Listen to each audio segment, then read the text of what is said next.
शैलपुत्री द्वितीयं ब्रह्मचारिणीं तृतीयं चंद्रघंटेति कुष्मांडे चतुर्थकं पंचम स्कंदमातेति षष्ठम कात्यायनीति च सप्तम कालरात्रि महागौरी चाष्टमम नवम सिद्धिदात्री च नौ दुर्गा प्रकृतिता। जय माता की।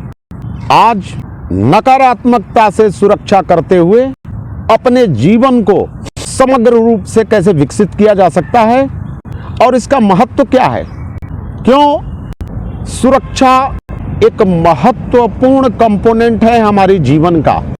संतों ने कहा है आध्यात्मिकता के बिना शारीरिक और मानसिक विकास संभव नहीं है। ठीक उसी प्रकार कोई भी व्यक्ति, कोई परिवार, कोई समाज, कोई राष्ट्र अपनी सुरक्षा को दरकिनार करते हुए कभी विकास के पथ पे नहीं जा सकता, विकास मार्ग को प्राप्त ही नहीं कर सकता।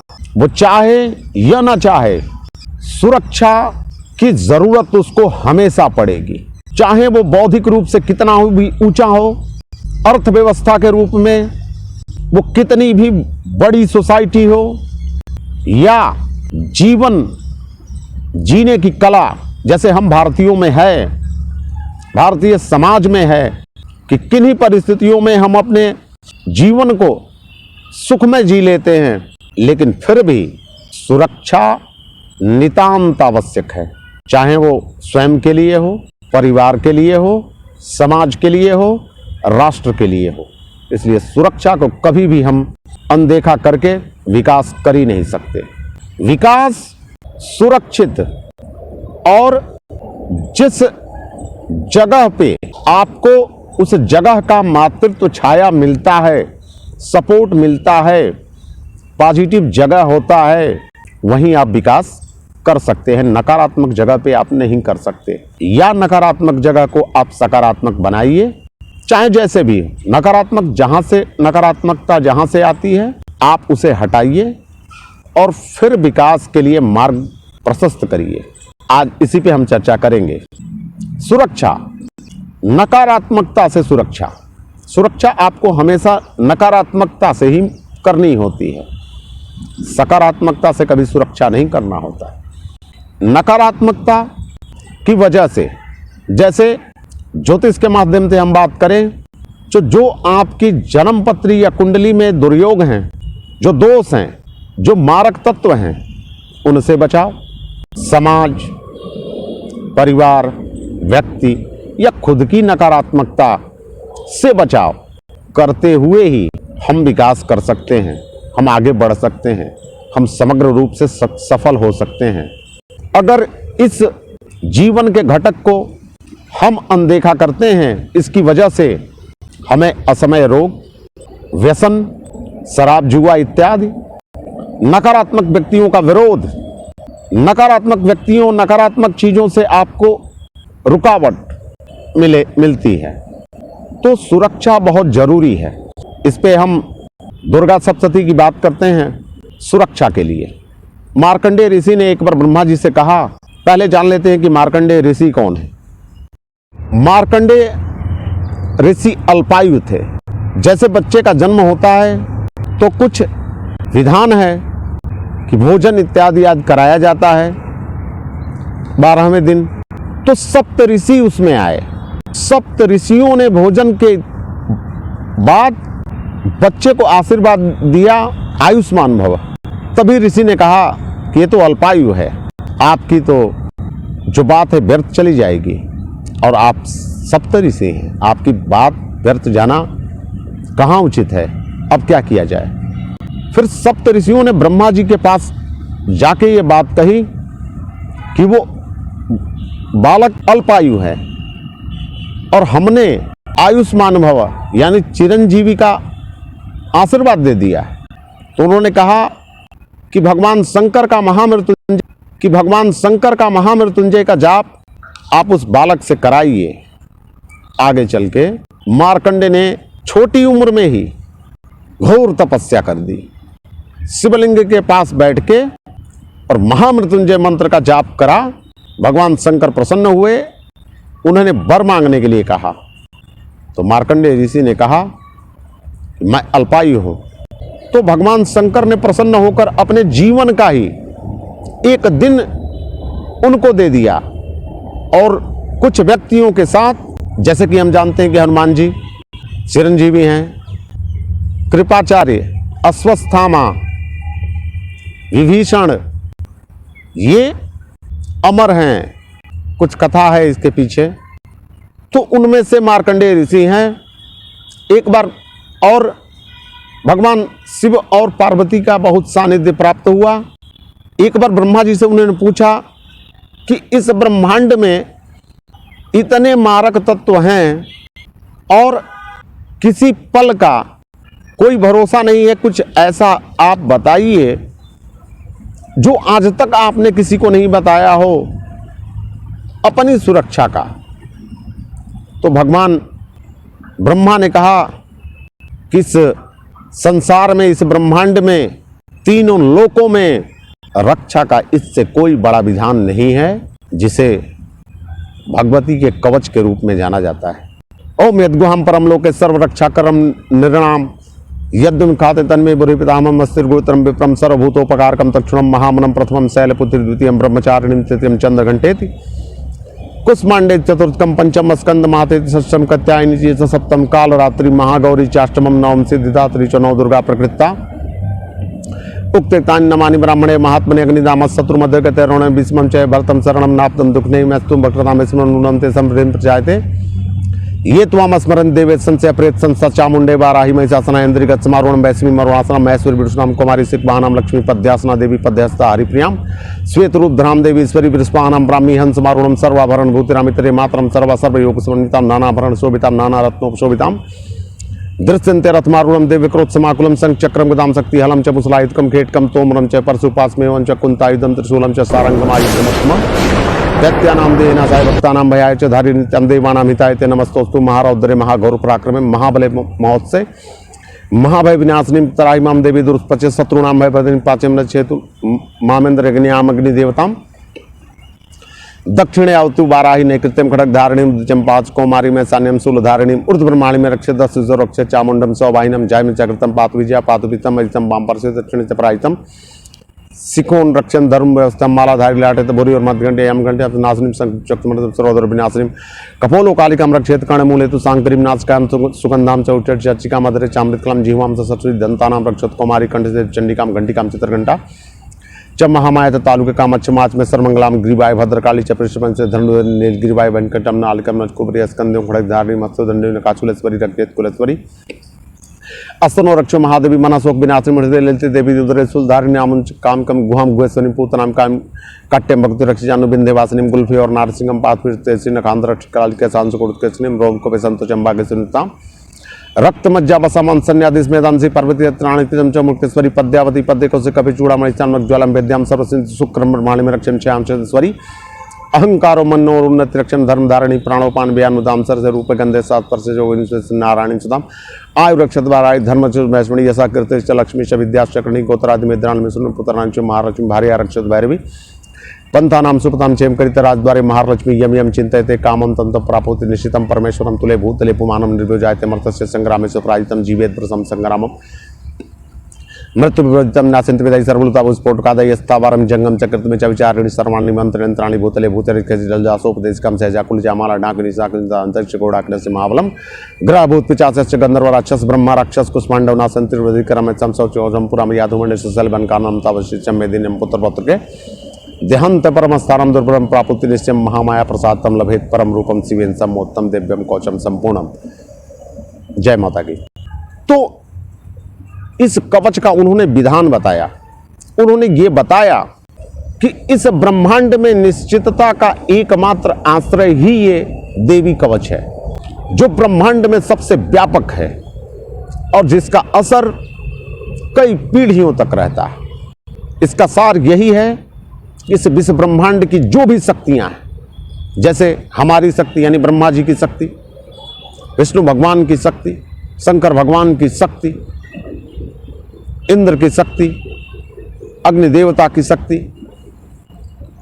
वाराह देवता की शक्ति, यानी जिनकी शक्तियां हैं, जिसके द्वारा ही देवता कार्य करते हैं, जो वो देवी के ही यानी शक्ति के ही अंश हैं, सबको अगर समग्र रूप से इकट्ठा किया जाए तो माता में ही सम्मिलित हो जाती है।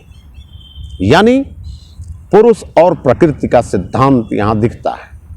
ये पूरा ब्रह्मांड प्रकृति है, हम भी उसके हिस्से हैं, और पुरुष यानी ईश्वर शक्ति के दम पे ही नियंत्रण करता है। जिसमें जितनी शक्ति वो उतना बड़ा व्यक्ति। जैसे कि आधुनिक विज्ञान के हिसाब से देखें तो mass energy equivalence relation E equal to mc square, where E is energy, m is mass and c is the velocity of light. हर पदार्थ ऊर्जा में कन्वर्ट हो सकता है, बदल सकता है, और ऊर्जा मैटर में कन्वर्ट हो सकता है, स्थूल वस्तुओं में कन्वर्ट हो सकता है। इसी सिद्धांत में परमाणु बम भी काम करता है।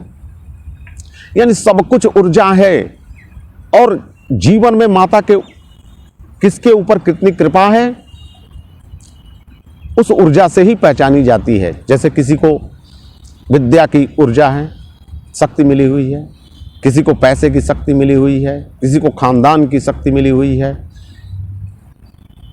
किसी को ज्योतिष के हिसाब से देखें तो पंच महापुरुषों में से कोई योग है जो उसको बल प्रदान कर रहा है। और सारी योग हैं, जैसे गजकेसरी योग हो गया। अगर कमजोर देखा जाए, कृपा नहीं है, तो चंद्र ग्रहण दोष लग गया है, केमद्रुम योग लग गया है, मूल में है व्यक्ति, कोई मारक योग है, काल सर्प दोष है इत्यादि।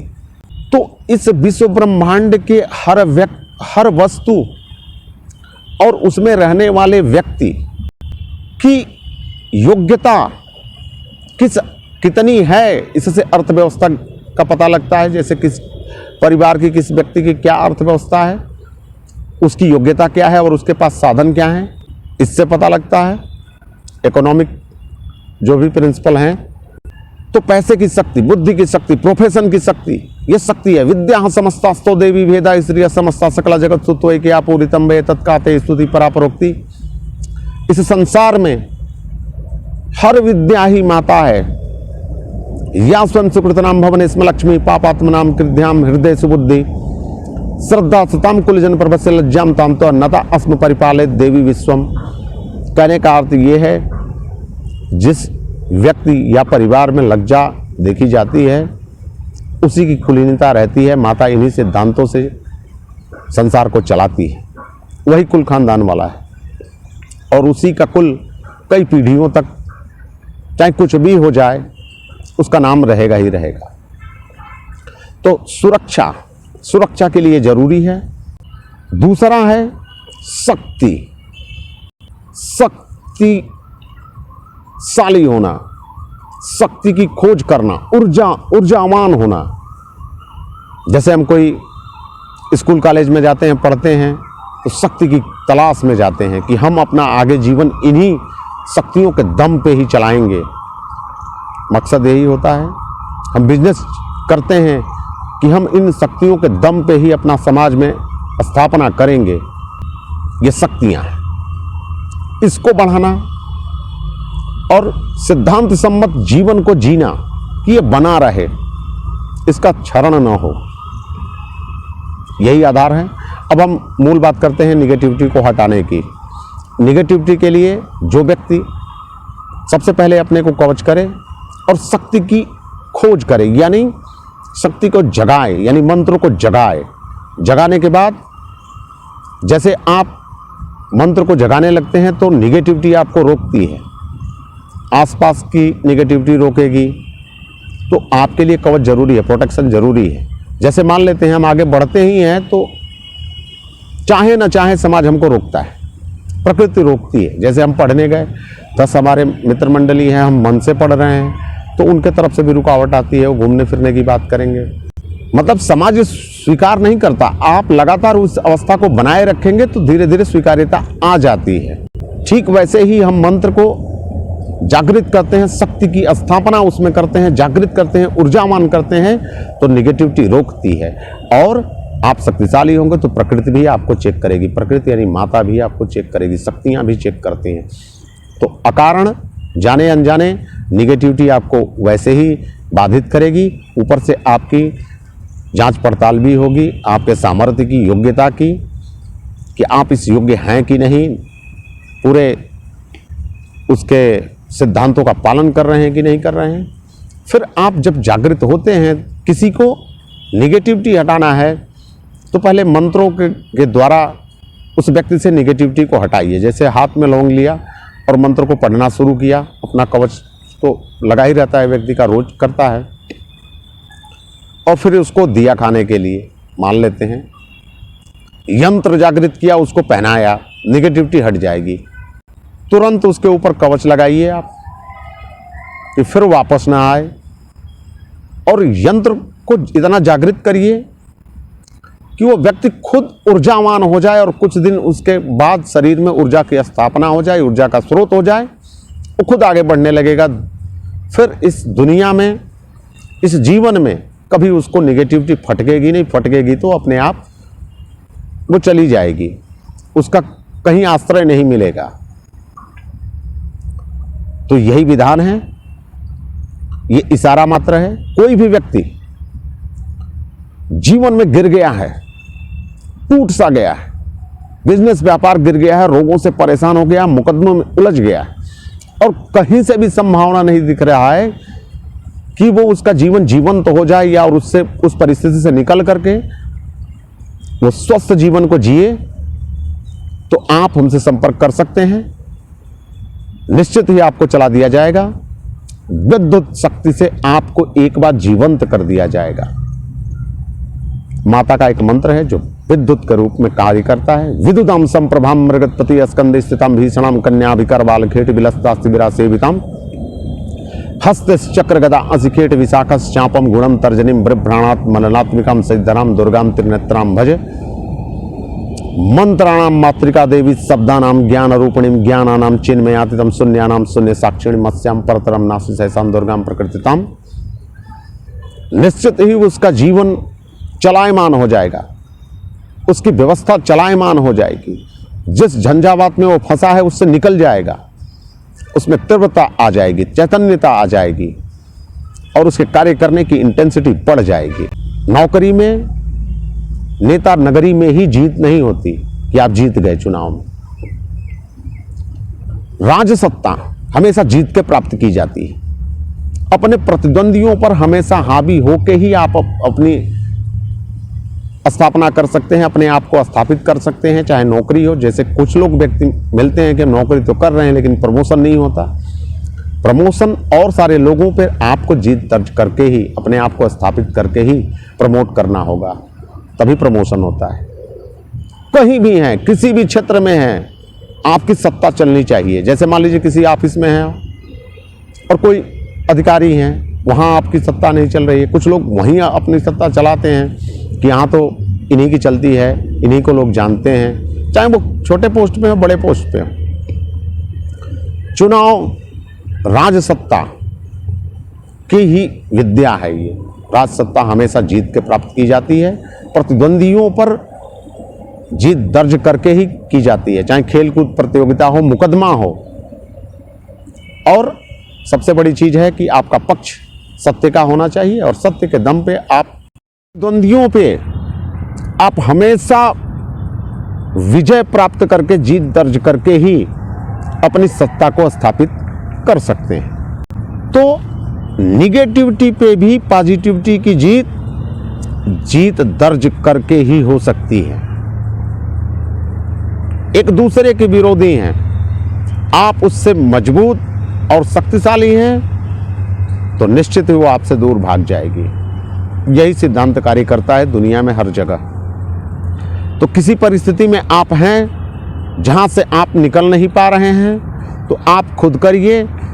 अगर हमारी कहीं जरूरत पड़ती है तो आप हमें, जरूरतमंद व्यक्ति ही संपर्क करेगा, उसको निश्चित ही हमारे तरफ से मदद प्राप्त होगा, चाहे जैसी भी चाहिए। इसके साथ ही दुनिया में हर उपद्रव को शांत करने के लिए और अपनी जीत दर्ज करने के लिए माता के बृहद रूप महाविद्याओं का ध्यान करते हुए हम अपनी बातों को विराम देंगे। श्री काली तारा महाविद्या षोडशी भुवनेश्वरी भैरवी छिन्नमस्ता च विद्या धूमावती तथा बगला सिद्ध विद्या च मातंगी कमलात्मिका एतदस महाविद्या सिद्ध विद्या प्रकृतिता। हम आगे मिलेंगे। जय माता।